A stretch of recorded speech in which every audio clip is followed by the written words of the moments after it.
నేను కావాలని చేయలేదు. It was just an accident.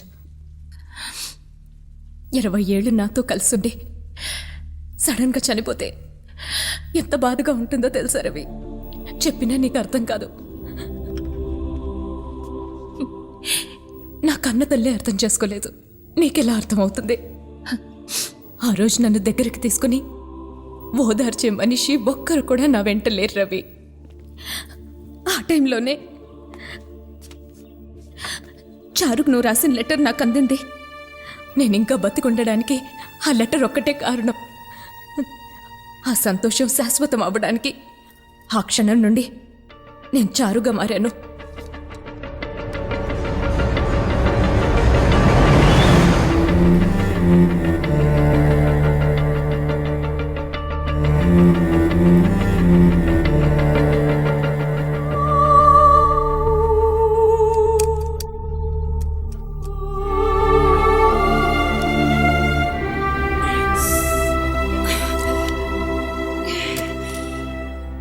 నీ మీద నాకున్న ప్రేమను వ్యక్తం చేయడానికి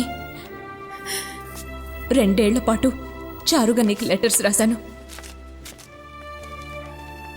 అయినా ఆ సంతోషం ఎక్కువ కాలం నిలవలేదు. అమ్మకి విషయం తెలిసిపోయింది.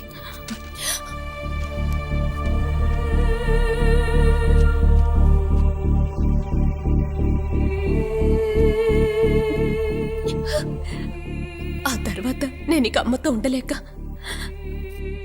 నిన్ను వెతుక్కుంటూ వచ్చాను. రవి, నేను నీ దగ్గరికి చారు పేరుతో రావడం అబద్ధం, కానీ నిన్ను ప్రేమించింది మాత్రం నిజం రవి. ఒట్టేసి చెప్తున్నాను, ఐ స్టిల్ లవ్ యూ. నోరు ముయ్యవే. నువ్వెంత పెద్ద మోసగత్తెవే. నువ్వెలాంటి దానివో నాకు తెలియడం కోసమే ఆ చిరిగిన పెయింటింగ్ ని ఆ రోజు నాకంట పడేలా చేసింది చారు. దాని గురించి అడిగినందుకు నువ్వేమన్నావు? లతా మాత్రలు మింగి ఆత్మహత్య చేసుకోవాలని చూసింది, అందువల్లే మా ఇద్దరిని వేరు చేశారని అబద్ధం చెప్పావు కదే. లేదు రవి. చివరికి నా చారుని శవంగా మార్చిన తర్వాతే ఆపరేషన్ చేయించుకున్నావు. లేదు రవి. ఆ చెయ్యి చెయ్యి.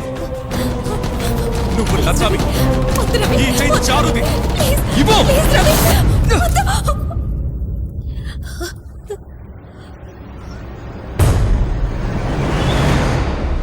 ఏయ్,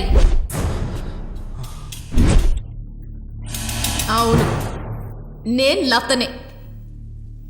అయితే ఏంటి?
ఇప్పుడే నాకు మనశ్శాంతిగా ఉంది.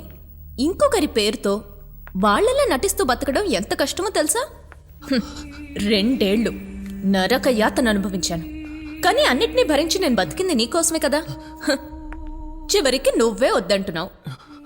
ఇంక నేనెందుకు నటించాలి?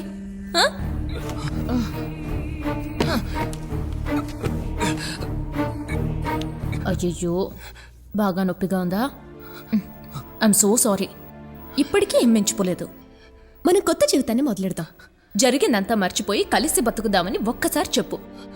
నీ కాళ్ళ దగ్గర జీవితాంతం పడుంటాను. చెప్పు రవి, నన్ను పెళ్లి చేసుకుంటావా? చచ్చినా నిన్ను పెళ్లి చేసుకోనే. రవి రవి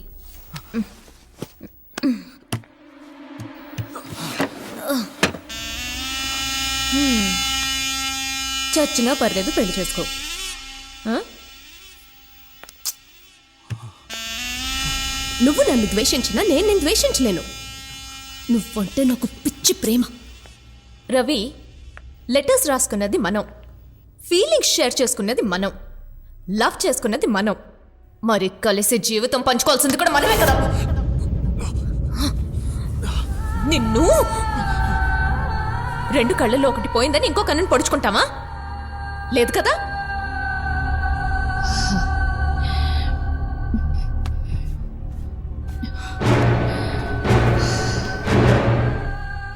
రవి, నీకు గుర్తుందా, నేను చారు వైలెన్ క్లాస్కి వచ్చినప్పుడు మా కోసం నువ్వు బీతోవెన్ గురించి మాట్లాడి మమ్మల్ని సపోర్ట్ చేశావు. అప్పటి నుంచే నేను నిన్ను ప్రేమించడం మొదలెట్టాను. చారు నా పక్కనుండగా నేను లవ్ చేయడం భావ్యం కాదని అప్పుడే నా ప్రేమను చంపుకున్నాను. కానీ మీరు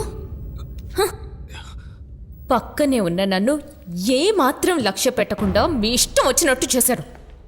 అప్పుడు ఒక్కొక్క నిమిషం నేనెంత అవస్థపడ్డానో తెలుసా, నేనెంత వేదన అనుభవించానో తెలుసా. రవి, ఆలోచించు. ఇప్పుడు చారు ప్రాణాలతో లేదు. నిన్ను పెళ్లాడే అదృష్టం నాకు దక్కింది. అది అర్థం చేసుకుని నన్ను పెళ్లి చేసుకో రవి. కుదరదు.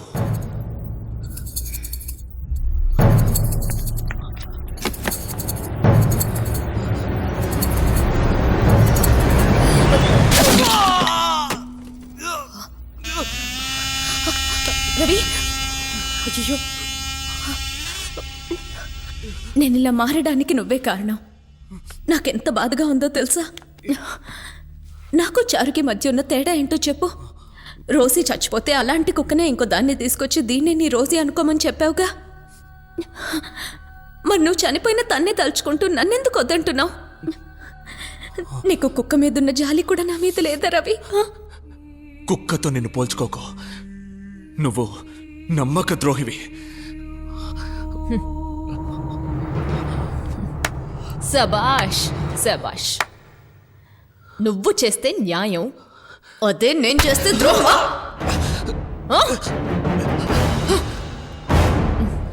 అర్థం కాదురా. ఎంత చెప్పినా నీకు అర్థం కాదు. ఎలాగో నేను నీతో కలిసి కాపురం చేయలేను. కలిసి చావచ్చుగా. ఏంటి నువ్వనేది?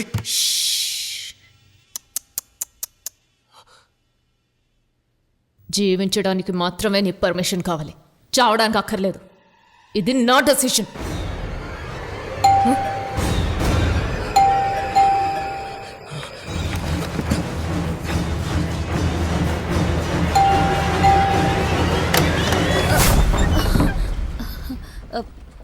ఏమైంది మేడం? లోపల నుంచి ఏదో శబ్దం వినిపించింది. మీరేంటి ఈరోజు అదోలా ఉంది?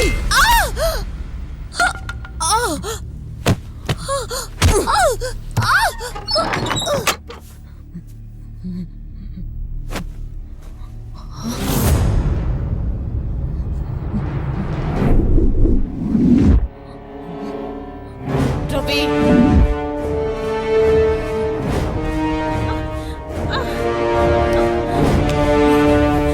రవి,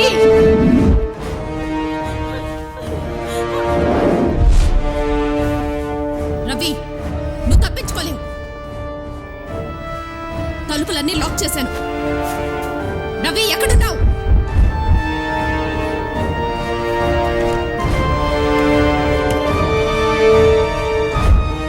మర్యాదగా బయటికి రా, లేకపోతే ఈ ఇంటినే తగలబెట్టేస్తాను.